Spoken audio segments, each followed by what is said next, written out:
Good afternoon, Robert Scribbler filming south and east from Jeanette's Pier at a still very wild North Atlantic Ocean as 5 to 7 foot waves roll in. Of course, I'm filming at an angle down from the pier, which will tend to flatten the perception of the waves. Waves from the surface looking much larger here. From my vantage point, about 25 feet up. Of course, the waves look a little bit smaller, but these are 5 to 8 foot waves rolling in off a stormy North Atlantic Ocean, chopped up by Idalia, which roared through here as a tropical storm yesterday and is still hurling some strong northeasterly winds and swells toward us from the North Atlantic. North Atlantic, very stormy, multiple tropical cyclones and tropical disturbances, as well as a frontal boundary all kicking up the surf here in the Outer Banks. Today we're going to get into that in more detail as we get into the wave report. I'm just going to go ahead and pan down to the south slowly so you can see these big rollers and heavy chop moving in. Did see a surfer get out and just grovel a bit in the heavy foamy surf. And then to our right here are the stands for the OBX Pro, which has been put on hold by the recent storminess. If you check live heats, you can see what the schedule is for the events, if they are planning to reopen for today. And I would bet that it is possible that we see some heats head on out. We've got some surfers getting ready to test the water here. Like I said before, did see a couple surfers pal out into the foam here and the heavy surf just earlier. All right, so let's get down to some of the official wave observations as we continue to film these heavy rollers coming in off the North Atlantic. Right now, we're going to start out further north at Virginia Beach. 4 to 6 foot waves, choppy conditions at Virginia Beach. Here at Nags Head, officially 4 to 7 foot waves, might be 5 to 8 foot in some locations depending on your variance. North to south, primary swell coming out of the east-northeast at 7.9 feet and 9 seconds. The offshore buoy here registering swells in the range of 9.5 feet. Winds out of the north-northeast at 15 to 25 miles per hour. Air temperatures in the range of about 76 degrees Fahrenheit. Cooler with those northeasterly winds. Air temperatures also in the range of about 76 degrees Fahrenheit. Heading on down south to Rodanthe, we got 5 to 7 foot plus waves and choppy conditions. Primary swell out of the east-northeast at 8.7 feet and 9 seconds. Offshore buoy registering a 9.2 foot swell.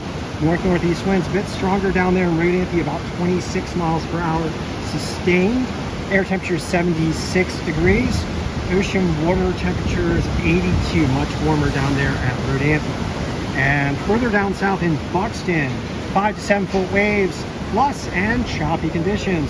Primary swell also out of the east-northeast at 8.7 feet and 9 seconds. Offshore buoy registering an 8.2 foot swell. Northeast winds also at 26 miles per hour. Air temperature 77 degrees Fahrenheit. Ocean water temperatures all the way up to 84 degrees down there at Buxton. Very warm ocean water conditions. Last of all at Frisco, waves this afternoon in the range of 3 to 4 feet with fair conditions. Looks like Frisco might be the kindest wave spot for today on the Outer Banks with those northerly winds generating last year conditions down there in Frisco. All right, so let's talk a little bit, or actually quite a lot, about the tropics. And boy, oh boy, are the tropics really going off out here in the North Atlantic. We have 4 cyclones in the North Atlantic right now, with a 5th on the way. We're going to start off with Idalia, which is a post-tropical cyclone, still a cyclone, but with a cold core at maximum sustained winds at 60 miles per hour. Rather far off the U.S. East Coast, about right off the North Carolina-Virginia border, heading toward Bermuda, and likely to angle more toward the south and east as we get toward today, heading toward Bermuda, likely to skirt Bermuda on Saturday, bringing tropical storm conditions there. Number 2 is Hurricane Franklin, still at an 80-mile-per-hour hurricane, heading south of Newfoundland, heading toward the east and northeast, and expected to get up into the further reaches of the North Atlantic and become extratropical by tonight. Number 3 is Tropical Storm Jose with 60-mile-per-hour winds. This storm is a compact storm south and east of Franklin, expected to be absorbed by Franklin by Saturday morning. Those two are kind of doing a pirouette around each other, and Franklin's expected to basically suck Franklin up, feed on its energy as it heads into the central northern reaches of the North Atlantic. Number 4 is Gert, which has regenerated into a tropical depression at 35-mile-per-hour maximum sustained winds, expected to become a tropical storm over the next 24 hours and drift eastward and then northward in the central North Atlantic. So, wow, just a massive number of storms out there in the North Atlantic. And then also the National Hurricane Center is monitoring a 5th tropical disturbance in the eastern tropical Atlantic off of Africa. This system is expected to become a cyclone today and may become Katia in the next 24 to 48 hours. Woo!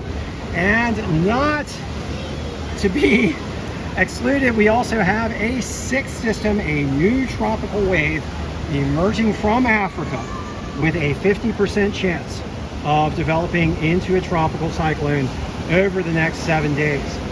Boy, do those dudes at the National Hurricane Center have their work cut out for them with all these tropical cyclones forming out in the North Atlantic. It's worth noting that the North Atlantic Ocean is much hotter than normal, so we've got all this fuel for tropical cyclones, which is one of the reasons why the tropical season here is really kicking into high gear, despite the fact that there's an El Nino, which would tend to increase wind shear. It seems like the ocean heat is chopping down the wind shear, which is enabling more and more tropical cyclones to form. Okay, so today is Friday, September the 1st, and that means it is Fridays for Future.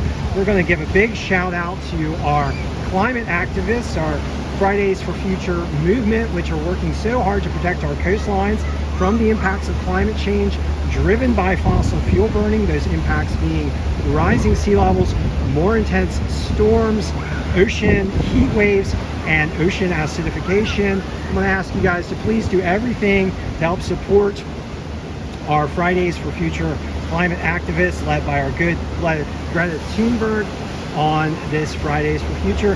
Thank you for joining me for this session of the OBX Wave Report on September the 1st. Hopefully our surfers will get back into the water once conditions are deemed safe enough for heats to continue for the OBX Pro. Thank you once again.